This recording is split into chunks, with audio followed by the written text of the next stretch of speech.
On est terrifié, on est traumatisé, on est harcelé. C'est de la négrophobie. C'est des merdes. Oh. C'est les Africains.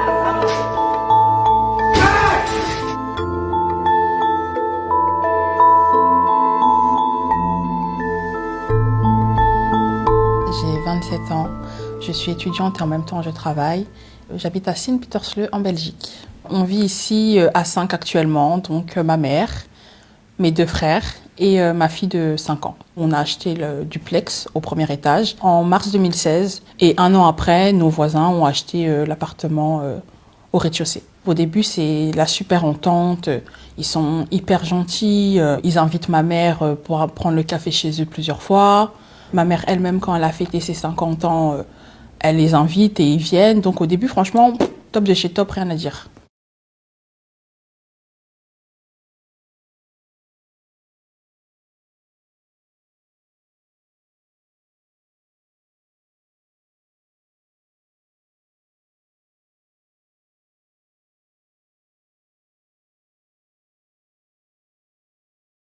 On fait du bruit, ça c'est clair, on fait vraiment du bruit. En plus, on a des talons et donc ils se plaignent. Tout à fait normal, encore une fois.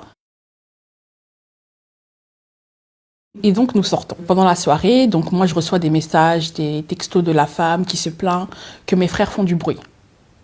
Moi je contacte mes frères, je leur envoie des textos, je les appelle mais ils répondent pas. Donc je me dis bon, on va régler ça demain. Le lendemain matin, ma mère m'appelle le matin en me disant qu'elle aussi dans la nuit elle a reçu des textos de la femme. Et elle me demande ce qui se passe, je lui ai expliqué. Mes frères partent en vacances, je me retrouve les vacances d'hiver là toute seule. Et quand ma mère rentre, à la rentrée, on décide d'aller voir les voisins pour s'expliquer. Mes frères m'avaient dit qu'ils dormaient cette nuit-là. Avec ma mère, on s'excuse, et ils nous disent oui, voilà, comprenez-nous, etc. On comprend, on s'excuse vraiment, on dit ah désolé. Et puis la femme dit, d'ailleurs, toutes les vacances d'hiver, vous avez fait du bruit. Je lui dis ah mais non, à partir du 28 décembre, j'étais toute seule à la maison. J'étais en blocus, donc j'étais tout le temps dans ma chambre. Elle m'a dit ah mais il y avait du bruit, mais bon, on n'a pas insisté. Ça passe. Mais après, la débandade. Ça a commencé à aller crescendo. Ils appelaient tout le temps la police, 19h, minuit, 3h. Des fois même, on était réveillés par la police parce que nous, on dormait. Une fois, on était réveillon de Noël. Avec ma mère, ma tante et ma cousine, on est rentrés à 1h du matin. Directement, on est toutes parties se mettre au lit. Ça faisait même pas 15 minutes qu'on était là. La police sonne, on ouvre. Et eux-mêmes nous voient en pyjama. Ils disent « Ah, désolé, vos voisins ont appelé parce que vous faisiez du bruit. » Là, on s'est dit, ils poussent un peu parce qu'on voyait que c'était exagéré. On avait beau tout faire pour les satisfaire, c'était pas assez. La femme a demandé à ma mère d'installer des tapis. Ma mère a installé des tapis malgré que mes frères et moi, on est allergiques. Mes frères utilisaient les chaises hautes pour jouer à la PlayStation. Je leur ai interdit de faire ça parce que le grincement, ça les dérangeait. Quand, par exemple, mes frères allaient venir avec des amis à eux, on leur disait « Enlevez vos chaussures ». Tout le monde enlève les chaussures. Donc, on a vraiment tout fait, mais on voyait que non, ils se plaignaient tout le temps, tout le temps, tout le temps. On arrivait à un point où on n'était même plus à l'aise dans notre propre maison. C'est incroyable. Et là, on s'est dit « Non, il y a un problème. C'est pas normal ». Filme-moi, petit connard. Ce soir à 10h, j'appelle la Toutes police. les nuits, c'est la zumba. Toutes les nuits, c'est la zumba. Tiens. Et sur YouTube, c'est des merdes. C'est les Africains. À 7h du matin, la femme, elle crie, elle menace, elle insulte. Les classiques, hein, sale nègre, rentrez chez vous. C'est pour ça qu'on vous a colonisé. Donc, c'était quand même assez trash, quoi. Quand j'ai compris qu'ils étaient mauvais, ça me blessait plus. Au début, c'était douloureux. J'avais surtout mal pour ma fille. Je me suis dit, aïe, moi, je suis née, j'ai grandi en Belgique. J'ai honte de le dire là, mais je n'ai même encore jamais été en Afrique. Je me dis que 25 ans plus tard, j'ai ma fille de 3 ans qui doit subir la même chose que moi j'ai subi quand j'étais enfant. C'est blessant. Franchement, c'est blessant. On est des êtres humains, on peut aussi avoir des réactions de colère, mais j'ai toujours dit, que ce soit à mes frères ou à ma mère, on ne réagit pas. Malheureusement, on est noir, ils sont blancs. Donc sinon on tape, tout va retomber sur nous. Il y a des phases calmes. Hein. Il peut s'écouler un mois et demi, on ne les entend pas. Et puis, d'un coup, ils s'énervent à nouveau. Et là, on arrive à la phase où on se rend compte qu'on ne reçoit plus nos courriers. Je fais énormément d'achats sur Internet. Donc, je devais recevoir un colis de Zalando. Donc, je reçois le suivi, oui, livré chez vous à 12h42. J'arrive chez moi, il n'y a rien. Personne n'est à la maison dans la journée pour réceptionner le courrier. Je contacte la poste, je leur explique, ils contactent le facteur. Le facteur, ah, moi je suis arrivée à l'adresse, il y avait quelqu'un devant la porte, je lui ai tendu le colis. Du coup, je descends voir les voisins. Oui, excusez-moi, j'ai reçu un colis, mais je ne le trouve pas. Directement sur la défensive. Mais j'ai pas ton colis, Déborah. Tu me traites de voleur, Déborah? J'ai dit non, je vous traite pas de voleur, c'est juste que le facteur a dit qu'il avait donné à quelqu'un qui était devant la porte. Vu que nous, on n'était pas là, dans la logique des choses, et il me dit non, Déborah, j'ai pas ton colis. Je suis pas un voleur. Ça faisait plusieurs fois aussi que l'assurance de ma voiture disait qu'ils nous avaient envoyé la carte verte qu'on n'a jamais reçue jusqu'à aujourd'hui. Donc là, on a compris, ah, en fait, ils nous veulent nos courriers.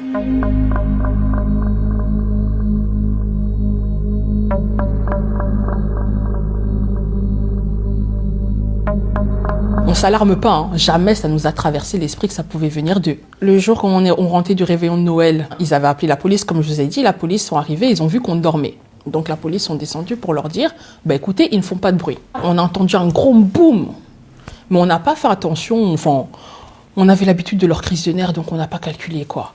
Mais le lendemain matin, je descends et je vois en fait le siège auto de mon neveu sur le sol et la vitre de la porte d'entrée brisée. Donc je me suis dit, ah, là pour ça je dois appeler la police. Et je dis à ma cousine, prends-moi le fixe, comme ça j'appelle la police. Elle prend le fixe, il n'y a pas de tonalité à nouveau. Je dis, ah, encore? Et je regarde sur mon téléphone, j'ai pas internet. Et puis je crie, oui maman, il n'y a pas internet, on dirait il n'y a pas de tonalité. Et là j'entends la femme derrière la porte qui dit, vous n'avez que ce que vous méritez. Et c'est là, j'ai eu un fil dans ma tête. Ah, c'est eux en fait. Un technicien est encore venu et je lui ai même pas dit, hein, je lui ai rien dit du tout. Et il vient et il ramène le câble, il dit, je suis désolée madame, mais on entaille vos câbles, c'est pas possible. J'ai dit, ah bon? Il me dit, oui, regardez, ça se voit qu'on a entaillé ça avec un ciseau ou avec un couteau. Et je pense que là, c'est la première fois que je me suis dit, en fait, non, eux, ils sont capables de tout. On a été à la police pour porter plainte. Et ils nous ont, je ne vais pas dire dissuadés, mais ils nous ont plutôt dirigés vers la médiation. Ils sont venus en haut, on a discuté avec eux, puis ils sont descendus chez les voisins. Le voisin était en train de crier. On n'a pas compris, il était en train de crier. Mais bon, eux-mêmes, les médiateurs nous ont dit, bon, vu la situation et vu leur réaction, je ne pense pas que ça va aller. C'est là qu'on a eu le coup des fils d'électricité. Coupés aussi. C'est incroyable. Un jour, au hall d'entrée, ma mère constate qu'en fait, ils ont dévissé les ampoules. Donc les ampoules sont là, mais elles ont été légèrement dévissées pour qu'elles ne s'allument pas. Du coup, elle sonne chez le voisin. Elle dit, oui, mais pourquoi vous avez fait ça? Et il explique, oui, mais c'est parce que vous laissez souvent la lumière allumée la nuit. Nous, ça nous coûte de l'argent, nanana. Puis ma mère lui dit, mais non, ça vous coûte rien parce que j'avais déjà fait appel à l'électricien et il se trouve que cette lumière est sur notre compteur. Si vous voulez, vous pouvez faire appel à un électricien qui vous confirmera que c'est nos compteurs à nous. Donc, je remets l'ampoule et ne faites plus ça. Et on est sorti. Maintenant, nous, quand on est sorti, ils pensaient qu'il n'y avait personne à la maison. Mais il y avait mon petit frère, en fait. Et mon petit frère, donc, a enregistré leur conversation.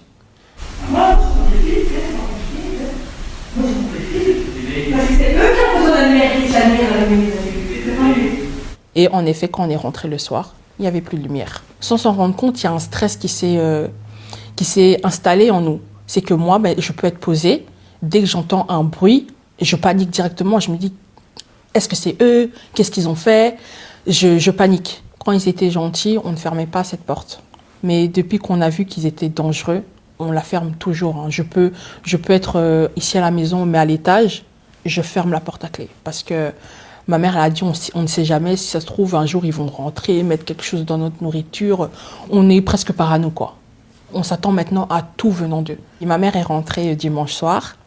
Et à l'entrée, on a une sorte de petit tiroir blanche où il y a leur compteur électrique et nos compteurs. Et donc, elle ouvre et elle voit un seau avec des torchons et des éponges sales. Elle se dit, mais qu'est-ce que ça fait là? Elle prend le seau, elle le dépose devant chez eux. Et elle monte.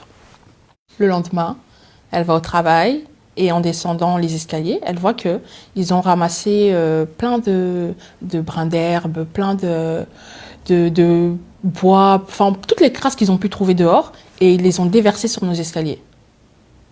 Là, ma mère a craqué. Elle a commencé à toquer chez eux, elle voulait les confronter. Et on demande à ma mère, ouais, qu'est-ce qui se passe? Et elle nous explique. Et là, mon frère, il a dit non, trop c'est trop. Du coup, il a pris leur vélo et il l'a mis dehors. Parce qu'il faut savoir que dans l'acte de base, il y a écrit que rien ne doit être entreposé là, vu que c'est un bien commun. Et eux, ça fait des années qu'ils gardent leur vélo là, sachant qu'ils ont un garage, un jardin et une grande allée. Et donc là, mon frère, il a pris leur vélo, il les a mis dehors. Ma mère, elle est partie au travail. Et là, le voisin est ressorti. Il est sorti de chez lui. Il a pris ses vélos pour les faire rentrer. Et il a pété son câble. Et j'ai filmé. Cette putain de baraque! Le baraque! Le baraque!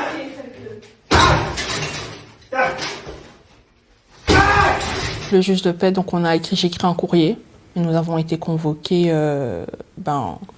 nous et eux. Et c'était plus une conciliation plutôt qu'une audience. On a discuté, on a fait écouter toutes les vidéos à la juge, on a montré le câble d'internet par exemple. Et ils s'en sont sortis, si je peux dire ça comme ça, avec une petite tape sur les doigts en fait. Ça a juste été au niveau de la justice de paix, on est vraiment dans la conciliation, on ne donne pas de condamnation. Monsieur, arrêtez, sinon après il y aura des sanctions. Mais moi, j'espérais vraiment sortir de là avec même ne serait-ce qu'un dédommagement pour les frais qu'on a dû débourser pour refaire l'électricité du couloir, quoi. Mais non, ça s'est fini juste comme ça. Après cette histoire de juge de paix, d'abord ils se sont calmés un moment. Puis une fois, ma mère était descendue pour récupérer un colis. Et la femme a fermé la porte. Ma mère est restée 4 heures devant la maison. Et pendant les 4 heures, elle et son mari venaient à la porte, venaient à la fenêtre, se moquaient d'elle, l'insultaient, sale noire, babouin, rentre chez toi. Pendant 4 heures, ma mère a appelé la police. La police est arrivée. Et ils ont dit à ma mère, on ne peut rien faire pour vous, appelez un serrurier. Appelez un serrurier. Ils sont repartis. Mon petit frère est arrivé. Le ton est monté. Ma mère a jeté son téléphone sur la femme. Et ça s'est terminé pour coups et blessures, plein de coups et blessures contre ma mère. Or que c'est elle qui a passé 4 heures dehors à se faire insulter de tous les noms, quoi. Ma mère avait dit à mon petit frère, bah vas-y, monte sur le toit de leur garage pour atteindre notre véranda. Et mon frère, pour ce faire, est monté sur la voiture du voisin, du coup. Et le voisin, voyant ça, il est sorti. Mais en sortant, il a pris soin de fermer la porte pour pas que ma mère rentre. Et après, il a commencé à taper sur sa voiture pour après faire accuser mon frère du dégât.